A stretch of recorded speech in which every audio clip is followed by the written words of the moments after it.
कहानी की शुरुआत एक घर से शुरू होती है। ये लोग सू और वांग का परिवार सू के घर आया हुआ था। वांग एक अच्छी नौकरी कर वांग सू के परिवार को पसंद आ गया। सू का दादा भी। वैसे सू अपनी शादी से ज़्यादा खुश नहीं थी क्योंकि वो अपनी मर्जी का लड़का ढूंढकर सू ने अपने परिवार के आज वो वांग के घर आ गई है, जिसके बाद वांग उसे मीठा प्यार करता है। धीरे धीरे दिन बीतने लगे। वांग तो सू से प्यार करने लगा। ऐसे ही 1 साल के बाद सू एक बच्चे को भी जन्म देती है। सू की छोटी बहन का नाम निशी था और वो कभी कभी सू के पास आ जाती।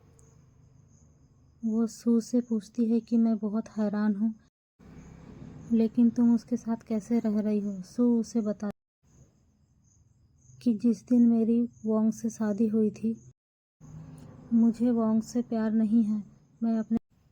वो बोलती है कि मैं अपने बच्चे के कारण वांग के साथ रह रही हूँ। सू की बातें सुनकर निशी हैरान।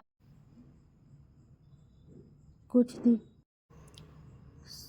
सू अपने पति के साथ सू यहाँ आकर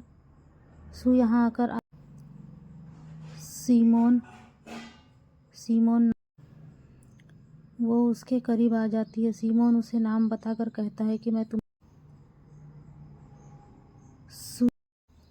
वांग अभी भी अपने घर का उसका पड़ोसी सीमोन किराए के घर में रहता था और उसकी मकान मालकिन का सीमोन उसे बताता है कि मैं महानगर।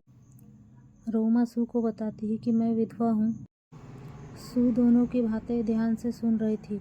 वांग रोमा को बताता है कि हमारा एक बच्चा भी है। हम उसे उसकी नानी के घर में छोड़ वो किराए के घर में रहते हैं, इसीलिए अपने बच्चे को लेकर यहाँ नहीं आ सकते, ऐसा वांग उनसे बोलता है। सू की नज़र बार बार सीमोन पर जा।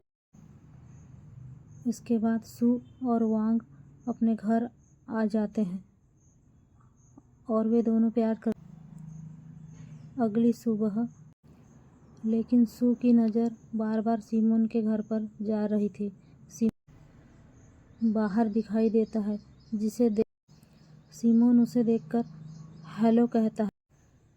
शाम के समय सू सीमोन के घर में थी और वो सभी मिलकर एक गेम में रोमा भी थी और सीमोन का ध्यान गेम पर था। लेकिन अगले दिन सू खुद को संवार रही थी और वो ये सब कुछ शाम होते ही सू सीमोन के घर वहाँ सभी मिलकर गेम खेलने लगते हैं। रोमा सू की खूबसूरती की तारीफ करने लगती है।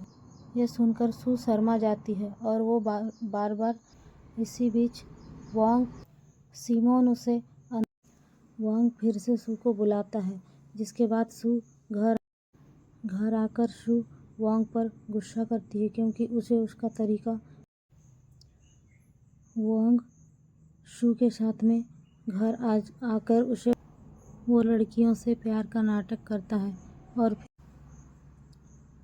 वांग की ये सारी बातें सुनकर अगली सुबह सीमोन काम पर। सू आज भी उसे देख रही थी और उसे देखकर सीमोन रुक जाता है। वो जैसे ही उसके करीब आने लगता है। इसके बाद शाम को सू का पति उसे बताता है कि हमारा बच्चा। सू चुपचाप उसकी बातें सुनने लगती है। आगे वांग बोलता है कि तुम्हें क्या सू उसकी बात का कोई जवाब नहीं देती है। इसके बाद वांग उससे पूछता है कि तुम्हारे दिमाग में। सू इसके जवाब में कहती है कि मेरे दिमाग। सू की बात सुनकर वांग हैरान हो जाता है। वो उसे कहता है कि तुम बहक गई हो। जब हमारा बच्चा हमारे घर पर आ जाएगा तो। उसकी बातें सुनकर अगले दिन सू का बच्चा और उसकी बहन निशी वे सब उनके घर पर आ जाते हैं। उस दिन पूरा परिवार खाना खाने के बाद में वांग और इसके बाद सू उन दोनों को देखकर वांग निशी को बता। फिर वांग जैसे ही खड़ा होता है तो सू निशी के पास में आ। निशी सू से कोई भी बात नहीं करना चाहती थी और उसका गुस्सा देखकर सू रोने लग। सू को रोता हुआ देखकर उसके बाद में निशी अपने माँ से भी सब कुछ बता देती है। सारी गलती शू की होती है। अगले दिन रात में वो जब रात में सिमोन को देखकर वो उसके घर की ओर बढ़ती है, लेकिन जैसे ही वो देखती है उन दोनों को अगली सुबह वांग घर का सारा सामान पैक कर रहा होता है। वांग अपने बच्चे के लिए शू की हर गलती को माफ़ कर सकता था। वो शहर छोड़ते शू की जिद देखकर वांग भी अपना फैसला बदल। फिर कुछ देर बाद शू सिमोन के घर आती है और फिर शू आज बहुत ज़्यादा खुश थी, क्योंकि वो जितना सिमोन को चाहती थी सिमोन भी उसे उतना ही चाहता था। अगले दिन दोनों एक कैफ़े में मिलते हैं। रात में शू सिमोन के घर में थी। वांग आज जल्दी सो जाता है और फिर वे दोनों प्यार करने के बाद सिमोन ने अपने लेकिन वांग के कारण उसे अपने घर वापस जाना पड़ रहा था। इसके बाद कहानी कुछ महीने के बाद फिर एक रात शू वांग से कहती है कि तुम मेरी बहन निशी से शादी कर लो। तुम दोनों की शादी के कारण। शू की बात सुनकर वांग गुस्सा करने लगता है और वो उससे कहता है कि तुम जो कुछ भी करना चाहती, मैं ये सब कुछ अपने बच्चे के लिए सह रहा हूँ। शू उसे निशी से शादी करने की उसका दिल कर रहा था कि अभी शू को मार डाले, लेकिन अपने बच्चे के बारे में सोचकर वो चुप। अगली रात शू फिर से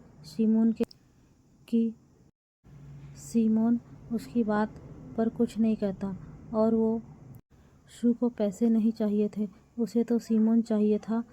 अब शू को समझ में आ गया था कि सिमोन उससे प्यार नहीं करता है, बल्कि कुछ दिनों के बाद में शू अपने माँ के घर में आती है। उसकी माँ एक बीमारी के शू अपनी बहन निशी से माफ़ी मांगती है और इसके बाद वो अपने प्यारे पति के पास और इसके बाद कहानी